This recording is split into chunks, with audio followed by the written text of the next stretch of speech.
চায়নার একটি দোকানে আমরা ফ্রুটস কিনতে এসেছি। তো এখানে কলা আছে, বাট এখানে এই যে ফলটা, এই ফলটা কিন্তু আসলে আমাদের দেশে এরকম দেখা যায় না। এখানে কিন্তু এই ফলটা খুবই সুস্বাদু হবে সম্ভবত। আমরা হয়তো কিছু কিনবো, কিনে আমরা হয়তো এটা খেয়ে দেখবো যেটা কেমন স্বাদ হবে।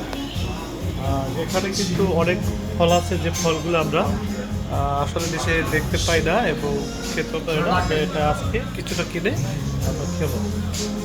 তারপরে এখানে যে এই আপেল তো খুব সুন্দর, কিছু কিছু দামও তো বেশি, 4 টাকা দাম। কলা নিয়ে নেন, তাহলে কলা খাবো না। 4 টাকা, মানে এখানে 18 টাকা করে গুণ দিলে যে টাকাটা আসে আর কি, যে 1 টাকায় 18 টাকা এখানে।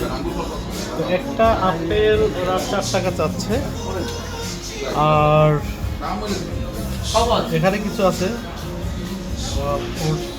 কমলা, মালটা, উনি হিসাব করে দেখিয়ে দিল যে 25 টাকা ডিসকাউন্ট হাফ কিলো। 1.25 অনেকটা হাতের নাগালের বাইরে যে দামগুলো বলতেছে। এখানে হয়তো সম্ভবত গরুর মাংসগুলো বা শুয়োরের মাংসগুলো হয়তো কেটে কেটে রেখে দিয়েছে। रुक जा যে আমরা কলা নিলাম, আসলে কিছু করার নাই, খেতে হবে। ওটা নিয়ে আসো, কত কলা দেখি।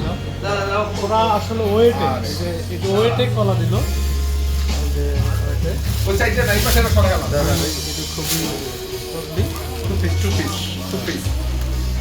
टू पीस আমরা দরদাম করতেছি, যখন কত টাকা বিল আসতেছে আমরা দরদাম করতেছি। हेलो ब्रो ও टेस्ट टेस्ट टेस्ट टेस्ट হ্যাঁ, I know it.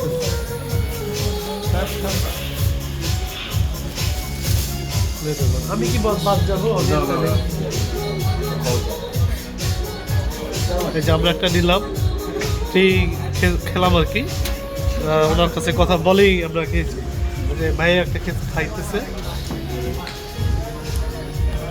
দে আর কি ফল কিনা যায় ভাই।